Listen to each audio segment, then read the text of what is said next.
Hello everyone, welcome back to another interesting topic in the security which we are going to talk about, which is security headers. So what these security headers? We are going to talk about 5 security headers, and in those 5 security headers we are going to talk about why we are going to use and how these are going to help in our ensuring that we have better security. Although there are many other headers that we have already talked about, things related to CORS, things related to basically your cross-site scripting, things related to your X-frame kind of thing where you wanted to open things from inside the iframe and whatnot. There are many other interesting headers that we have already talked about, but these are some 5 headers which I especially wanted to talk about that, because many people underestimate basically using or basically dealing with those headers, like, oh, this is very common, like how can this basically cause any dent. So I will talk about how these can basically cause a dent, and what are those headers basically that you should keep in mind and how these things work. Great. So let's talk about these headers. So as I talk about, there are a few of those 5 headers that we are going to talk in much detail with few examples and coding practices also. Like the first header which I wanted to talk about, X powered by, like what this header is all about. So what this header basically does, this header tells you your application is built in using what kind of server. So we will talk about that. So let's jump and see what this basically X powered by basically does in this particular case. So this is my basic server that we have created this server n number of times. This is a normal Express server. What it does, it basically gives you the list of any of these. So these are the list of the courses that we have. Title says Namaste Front-End System Design, and let me open this. So this is going to run on 5010 port, npm run start. We have configured the package.json file like we have done in all of them, where you have Express, Nodemon and everything installed. So when I run this, our application is up and running on 5010 port. Let's go over there. So we have localhost 5010 port, and we have something called list. Let's see what we get in the response. So consider example, I am using some Google API, I am using some Facebook API, I am using some GitHub APIs. Those are open APIs which I am basically using. Now, do you know which server Google uses? Do you know which server Netflix uses? Do you ever know what is the server which is serving the Facebook? You don't know until they come and tell you, boss, we are using these things in their architecture, design and whatnot. You will never ever get to know which server you are using. But let's see in our case, is the same case or something different. So this is the first request, which is the list. I will go and see what do we get as a response. So in the response, we see something interesting saying that, oh, it is X powered by Express server. Oh boss, how did it get to know that I am using Express server? This information is leaked. What could be a problem? It's okay, na? If it get to know it is my Express server, what harm it can basically create. Now, consider example, there are some security vulnerabilities which are going into the Express server, or you are using some Tomcat, Apache, something, right? There are some security vulnerability and people are expert on that. What they will end up doing, okay, this is the server, let me try to exploit it. What I meant by, unless you are not exposing this, that's a black box for the people. They don't know what kind of server you are using, and tampering, breaching those server is difficult. Like even when you talk about any kind of injection that you do, the queries that you write, you may be writing based on your server. You can make server down. You can do many interesting things if you know basically what kind of server it is. How we can basically achieve it? We can do simple one thing. Ultimately, we have to remove this header or set this header as an empty. So I can use in this case a basic middleware. So I am going to say any request basically that comes in the way. We have request, response, and next. In case you are not that familiar with these middleware, please go and check out our module that we have done related to the REST API. So in networking, you will be able to get it well. So what I want, it should go to the next iteration. It should go to the next request, but I'm just ensuring that you can say response dot remove header, and which header we basically wanted to remove is X powered by. And I'm just writing, please remove this X powered by header. I don't want it to leak this to the end user. And let's reload it. Go to the first request, and let's go to the response, and it still shows the X powered. Did I do any mistake? X, we have X powered by. I have removed the header. Let's see. Okay, I have preserved. Let me clean it up. Let's go to the list, check it out. and you see in the response header, we no longer have something called x powered by from where this request is basically coming. So we are not leaking that information at this level at this point. Awesome. So we are able to at least identify one problem, and we are able to actually fix one problem also, which is please do not expose this information which is x powered, which is very, very important. Why do you have to tell which server I am using? Like what you are actually saying, all the hackers and attackers basically, I am telling you this is the server. Now if you can have a guts, please shoot those out. No, that doesn't work, right? That's not a smart decision. The other header basically which is important is your referral policy. How this referral policy basically works, we will try to understand.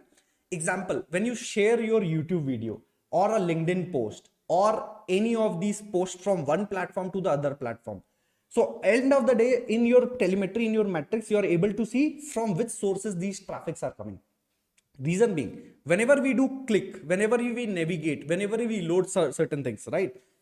All of these redirection basically brings you something called from where this traffic is coming. Like either you clicked on mail, you are coming from the Gmail, either you are coming from other sources. From where you are actually getting directed is something which is tracked using something called referral policy. Like we can see in such cases, maybe I will try to open flipkart.com in this particular case, and let's see if the flipkart.com basically helps us to achieve that. So we will basically see, I will reload it back, and there will be first request. Definitely in the first request, I don't think we will see any referral because we haven't redirected anywhere, right? So we don't have any we see that referral. So it says that you actually came from http flipkart.com, which is okay, which is from this only the request got initiated. Let's see if I go to other resources. Example, I go to where's my grocery, my favorite section. So I go to grocery. So we went to grocery. Now let's see what is the referral in this case. So I go to over here. There is something called referral policy, which is a strict origin when cross origin, which is you provide a strictness like just share the origin kind of information. We'll see. Now let's see what is the referral. So referral. Okay. So in this case, you see we were coming from flipkart.com. Fair enough. Now let's go back to some other place. Example, let me click on login in this particular case. Close. I came to this page. And let's try to see, let me go to terms of use. Okay, we missed that. So maybe let's go somewhere which is within. Example, let me go to cart. We came to cart. Now let's see what happened. Where is my cart? So we have view cart. We came over here. Where is that view cart? Oh, we did not got redirected in this case. Okay, let me go back. And we'll try to see from here. There is no way to go back to Flipkart side. I don't think there is a way. I will go to 567. Let's use it. Boss, use it. Okay, it is using this. Now, if I click on any of these, like if I get to open any of the DAM pages, which is maybe go to any of the pages. So these are not redirected the full way. I will show you something interesting. So in this case, example, if I go to grocery again, so we will see it got redirected to grocery. And in case of grocery, from where you got redirected, we'll see a quick referral. Where's the referral? Okay, so you see it is getting redirected from this particular URL, which was the entire URL that you were having in the configuration. What it meant by it contains lot of information which you have in the URL. Do you wanted to send this information to any new URL which you are going? Example, you are on a page which is related to Facebook and you are seeing some link. You clicked on link, you went to linkedin.com. Now, you on the Facebook, you are on some private path, some route and whatnot. When you go to LinkedIn, what do you want to track most of the time? From where the traffic is coming, which is either you are coming from Facebook, you are coming from what? Such cases can be handled strongly, basically just configuring the right set of your header policies. What it meant by, which is your referral policy is something we can tweak and say that no, I don't want it to tell all the information. I just wanted to send maybe just the origin. I wanted to send only certain things. We will talk about what are the options that we have. Similarly, consider example, we talk about this. So we have a profile, maybe we have it is linkedin.com, and you just notice what the URL we are. So we are on a URL which is a complex URL that you see right now. What I'm going to do, I'm going to click this URL. I'm going to click Akshay Saini's basically URL in this particular case. When I click on this, try to notice what is going to happen. We got redirected to a new page. A new URL we got redirected to. We'll quickly validate. So we got redirected to a new URL where new URL is not having any complex query params over here. There is no such complex query param over here. This is just plain simple URL which is /username. Now let's see what we got actually. Okay, let me try to expand this. Ta-da. Expand. Okay. It says that boss. No, I won't. So basically, let me see. We have in this case, let me expand a bit. Okay. Shall we close it again? Open it again. I think that's a better one. Okay. So let me hard reload this once. So we see everything fine working. Okay. So in this case, what I'm going to do, clean this up. Let's quickly see. Now we are on this URL where URL is very complex URL. I'm going to redirect it to another URL. You see, I got redirected to another URL, which is this URL at this moment. Let's see what we get. So you see from where we are getting this referral. Let's see the referral of this.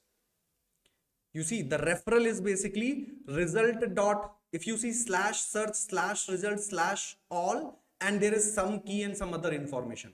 We got redirected from a previous page where the previous page was this. It contains some information. It may be sensitive. It may be overwhelming information. Why do we want it to do similar kind of thing when we are doing cross domain? We probably don't want it to do. We wanted to ensure that such thing never ever happen. How we can do that? Say suppose we go to the referral policies, which is related to referral policies. There are many of them.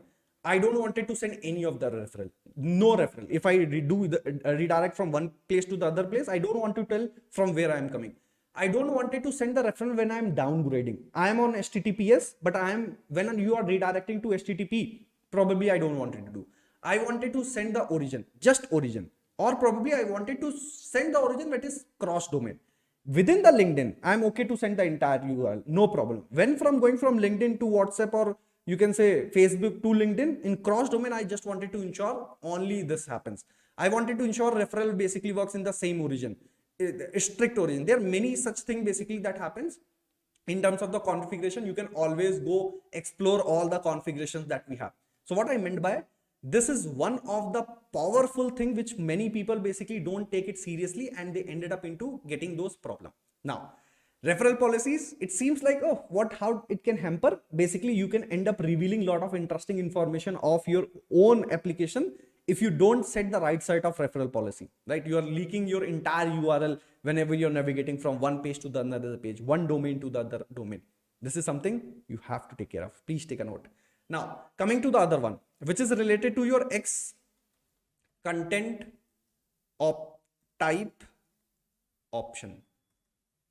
So in this case, to be precise, like if you have to set your any of the referral policies, nothing special. In such cases, you can do something like rest dot set header probably, and I can set your referral policies also. Let's like complete that so that it makes sense. What I can say, you have a referral policy, and these policies can be anything. I just wanted to set the origin. Whenever there is a transition, only the origin is going to be carried forward, nothing is going to be carried forward. Those kind of thing can be done. You can say no referral kind of thing. I don't want it to have any kind of referral being shared from one redirection to the other redirection. No, I don't want it to share that.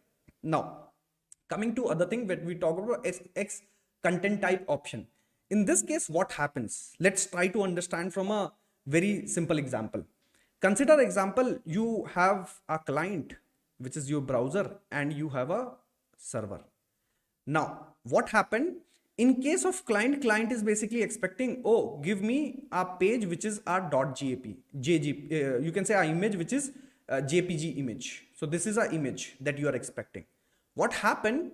Someone tempered this request. What someone did? Instead of serving that data, a person came as a middleman in between. It actually tempered the data of it. What it did, it actually injected a HTML code inside this, or anything which is executable. Any HTML code injected, any JavaScript code injected, which can be basically executed in this particular case. So this is your JPG file, and what got injected is a HTML or any JS kind of thing which got injected. Now, in this case, what's the problem? Earlier, browser used to do one interesting thing which is called sniffing. What it meant by, when this response basically goes back, browser just check two things, which is what is the content type of the response that you are getting, and the second thing is what is the content I'm getting.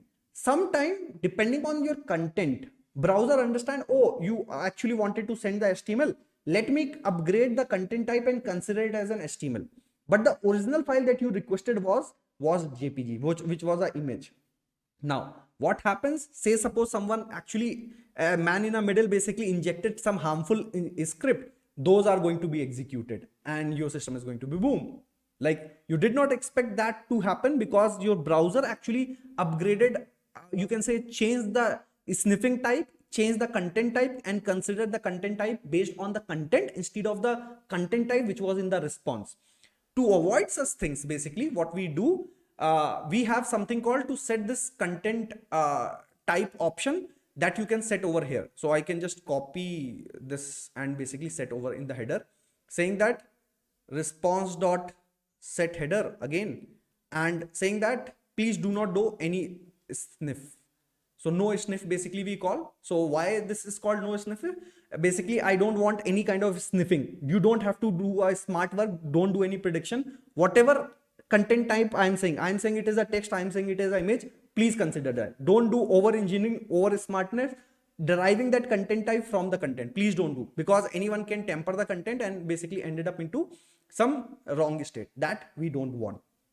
Great. That is something awesome in this particular scenario.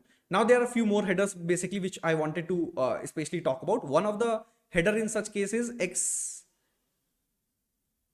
we have X XSS protection. Although we have talked about this in one of our XSS attack also, but just having a high level thing, which is in this particular case XSS protection. In this case, what happens basically, you say that I wanted to set a disable at a browser level. Now browsers are very smart. Browser says that if you set this header, I am going to not allow anything which is known XSS attack, which is cross-site scripting. Anyone try to inject the malware basically script, I am not going to allow that by default. Now you take an option, you configure it, you want it to allow, you configure it, you don't want it to allow, you configure it in a way you wanted to not allow and block also. All of these configuration basically can be taken care of, and we can go and see over here also. So if we go into XSS protection, which is again, it nowadays like CSP works like anything, but this is good to have property where you can have 0 configured, which is I don't want, 1 I want to have, 1 with a block. It says that if I find anyone doing some cross-site scripting, I will block that thing. And you can report also, that thing probably can also happen. As I said, this is something which you can avoid if you have the proper CSP policies basically, which is configured, which can be done in this case. Now, the last header which I wanted to talk, which is very interesting header, which is I basically say, which is HSTS header basically. In short, if I have to say, which is strict transport security header. So this is what we have. Cool. What it does, this header is something which is very interesting. So I will help you to understand this header from a diagram probably.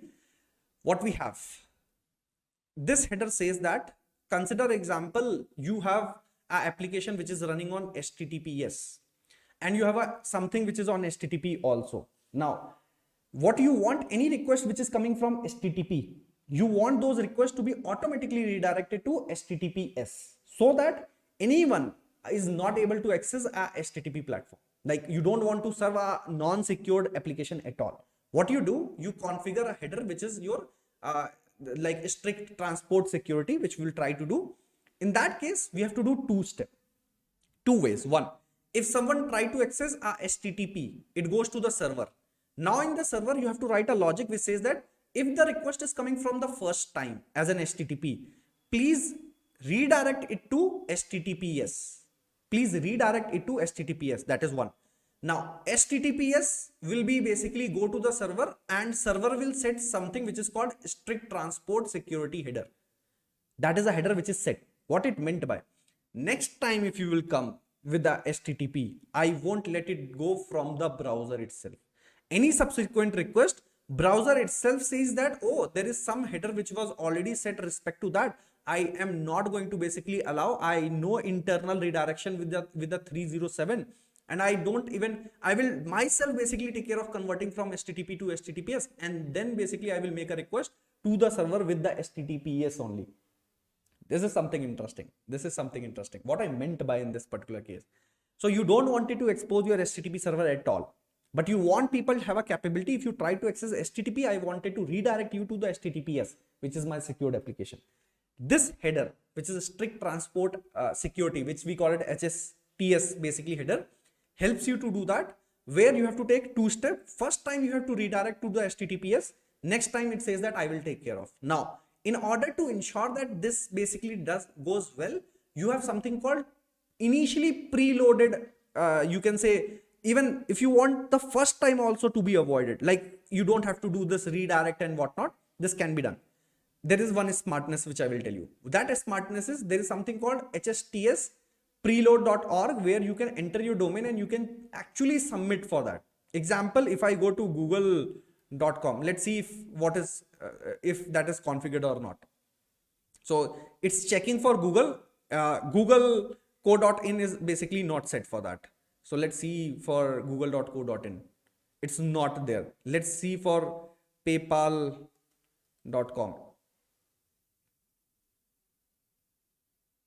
So for PayPal, you see it is especially set. So for the people where this all is already said, what it meant by, the first request will also not go through the HTTP. Your browser is itself, it is going to be cached. All those lists are going to be cached and provided into the browser itself. Chrome browser, it is adopted by other browser itself, because PayPal is something which is related to payment. It does not want to take any risk. Even the one request, which is the first request, it does not want it to serve using HTTPS. Any request which is HTTPS should not hit to the server altogether. That is something which can be taken care by this, and using a strategy that we talked about is preload kind of thing. Now, if we have to achieve similar kind of thing over here, as we talked about, what can be done in this particular case, you can set a simple header. I will show you a quick one, what header basically can be stored over here.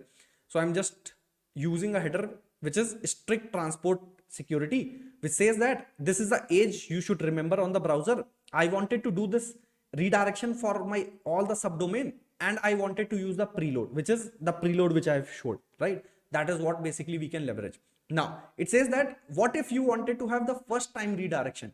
You can have your own custom code. Like I will show you something. So you can have some own custom code, example like this. So I could write, boss, any request which is coming as an HTTP, any request which is coming as an HTTP, I am going to use a middleware saying was just one thing, which is please see what is the X forwarded proto.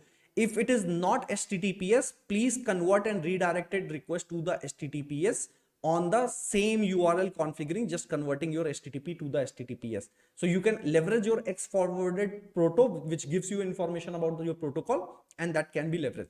So what it will do, your first request will be redirected from HTTP to the HTTPS.